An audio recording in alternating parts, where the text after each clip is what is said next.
Hi, this is Kim Constable of the Work at Home Mums Network. Thank you so much for stopping by. This is Work at Home Wednesday. Now, today we are going to discuss a question that we got from Kelly, and I'm going to read it to you. Kelly says, "Hi Kim.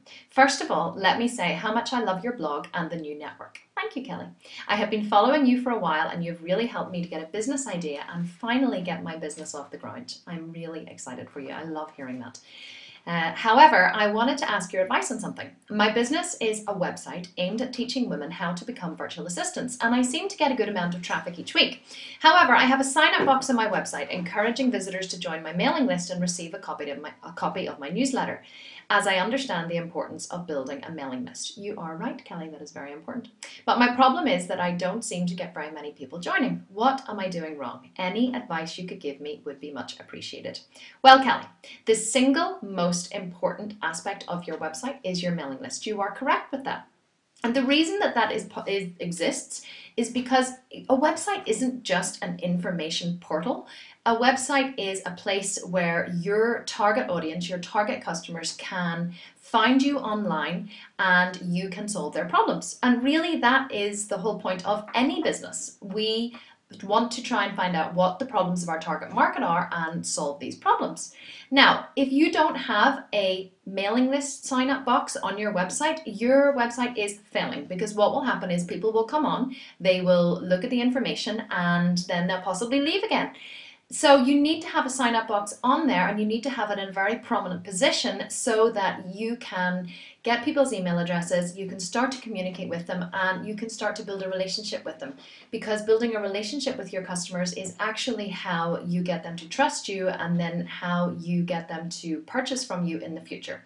So you need to have a prominent sign-up box, and you need to have it somewhere either at the top or on the side. There's no point in sticking it right down the bottom where they have to scroll and scroll and scroll to find it. If you want people to sign up for your mailing list, then they must see it immediately and they must understand that that's what you want them to do. Now, it's really important for you to realize that people expect to be sold to. I mean, we're not stupid. We're all online because we're looking for someone to solve our problems. And whenever we reach a website, we understand that this website is here to sell us something. And if they're not selling something, do you know what we think? What's the catch? Like, we want to know why you're not trying to sell us something. So don't be afraid to stick it on there to let people know what you want, because if you don't ask for it, the answer will always be no. So make sure that you have that sign-up box either on the right-hand side or at the top of your website, and if possible, put it on every single page. If you go onto the Work at Home Mums Network website, you'll see that we have the sign-up box to become a free member on every single page. Simply because as people navigate through the website and they go from this page to this page to this page, sometimes they'll maybe hit 4 or 5 pages before they'll put their email address in. And they want to find out first, is this website for me? Does this solve my problems? Does this have information that is valuable to me? And quite often they won't find that from the first page. Sometimes they will. Sometimes they'll hit the page and they'll go, "Oh my God, this is exactly what I've been looking for." And then they'll put their website address in, or sorry, they'll put their email address in and sign up to your list. But most often they won't. So make sure that that sign up box is prominent and make sure that it's on every page. Now, the second thing you must do is make sure that your website is very easily navigable. Now, what I mean by this is, whenever someone hits your website for the first time, they have no idea where to go, what to do, what it's about, nothing. They just typed something into Google and Google brought up a list of relevant websites that they think will match their criteria, and then they click on one. So what they're thinking in their mind is this website going to give me what it is that I'm looking for? So you want to make it as easy as possible for them to find their way around and find that information.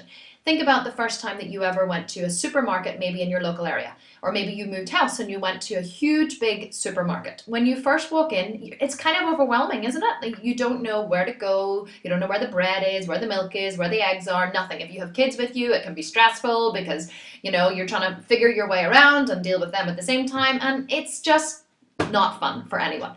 But then once you've lived there for a while and you go to the supermarket all the time, you find your way around, you know exactly where everything is, you can nip in for a loaf of bread because you know exactly where the bread aisle is. In my supermarket, it is as far away as possible because it's a utility item, so they want you to walk through all of the aisles and maybe pick up a few other things on the way before you get to the bread.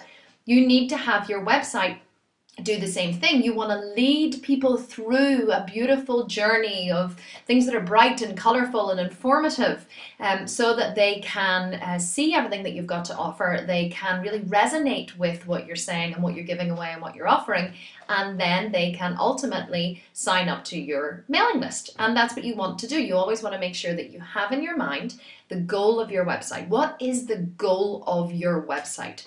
It's to get people onto your mailing list. It's not to have somebody buy the first time. It's to build a relationship with a potential customer so that they trust you enough to part with their money. And that's very important. You don't want to sell to people the first time they arrive there. So you want to be as abundant as possible. You want to make their journey as smooth as possible, and you want them to know what you want them to do. So don't forget that. The third thing is that you want to create something of value to give away in exchange for their email address. People don't give away their email addresses easily at the minute. I mean, everybody is online. Everybody is online. And our inboxes are filled with the biggest pile of crap every single day, because we're signed up to this and we're signed up to that. And quite often when you buy something online, which all of us do every day, they sign you up to their damn mailing list without even telling you, or you have to opt in or opt out, or it's all very confusing. Everybody wants your mailing list, your email address. So you have to really give away something of value in exchange for that email address. Now, what do I mean by something of value? Who is your target market? Like, who is your customer and what are their problems? You want to give them something that solves their problems for free in exchange for their email address. Now, this is could be a report or an ebook, or it could be a CD, an audio, it could be something that they write or some kind of plan that they do. I mean, on the Work at Home Mums Network, we give away a Create a Profitable Business from Home kit and a Home Business Essential Planning kit. And what these things do is they help work at home mums to really think about their business in a strategic way, to write a business plan for their business. Even if they're established, a lot of them don't have business plans. So this helps them to really start to think about their business in a different way and think about how they can maximize their profits and how they can make their businesses more successful. Because face it, that's what every work at home mum wants. Well, from my network anyway, they want more money so that they can provide a better life for their children. And that's the crux of the Work at Home Mums Network. So that's why we give away those things that solve their problems. We actually did a lot of research as well to try and figure out what do work at home mums want. And after we'd done the research and we'd asked the questions, we came up with those products. So you need to do the research, ask the questions, go on your social media sites, on your Facebook, whatever, do a poll, ask people you know, hold a focus group, do a survey through SurveyMonkey, but find out the answers and create those products that your people want. It doesn't have to be complicated. In fact, the more simple it is, the better. It doesn't have to be a 100-page report. Most often people don't have the time to read a 100-page report. But if you give them 10 top tips or 5 top tips or 10 simple ways, something simple and easy that for them to digest, for them to take in, that helps them in a short, concise way, that's going to be valuable to them. So you want to think about what you can give away. Now, reports have shown that you have to connect with someone 7 times before they will consider your offer.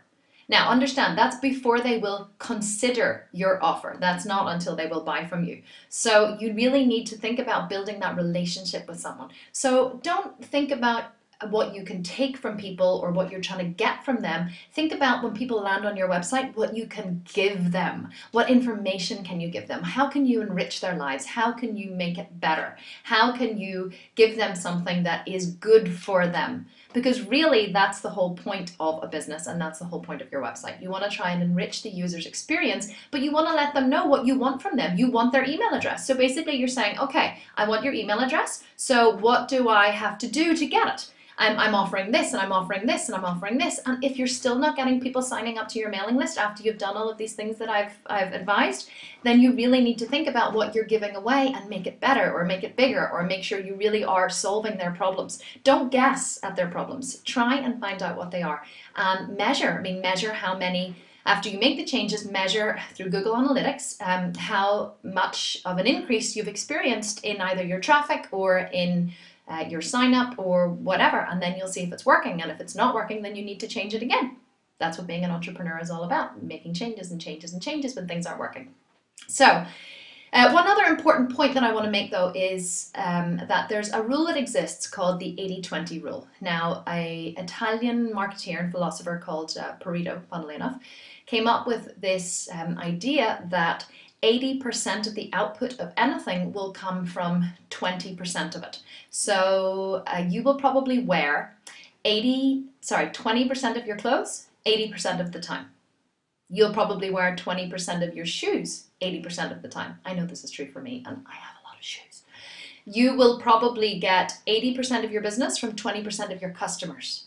So it's amazing how this works, and it can really be applied to anything. So if you want to think about the traffic that hits your website, probably only 20% of that traffic is actually going to be your target market. Even if it's in and around your target market and people are finding your website through keywords and long tail keywords and that kind of thing, it's still probably only 20% of them are going to be your target market, and probably only 20% of that 20% are actually going to put their email address into your sign up box. So don't be disheartened if you're not getting a huge amount of signups from the traffic. What you really need to do is think about your use of keywords and your blog posts, and if you are really reaching your target market, because you want to try and get as many of your people in your target market as possible hitting your blog, because then that's also going to affect your sign up rate. So I hope that answers your question, Kelly. And as usual, I would love to hear all your comments and suggestions. You can go right on over to the blog, or actually I think it's just below this video. You can join in the conversation, give me your hints, your tips, what you found, and let's help each other. You know, we're all work-at-home mums. What have you found that's really worked for you to get people to join your mailing list? Maybe you had explosive growth on your mailing list and you want to share that with other mums, or maybe you're also struggling and you want to get some more hints and tips and advice. So please join in the conversation at the bottom of this video and keep writing to me and letting me know what you're struggling with so I can try to solve it on Work at Home Wednesday. Thank you so much for watching. This is Kim Constable. Bye bye.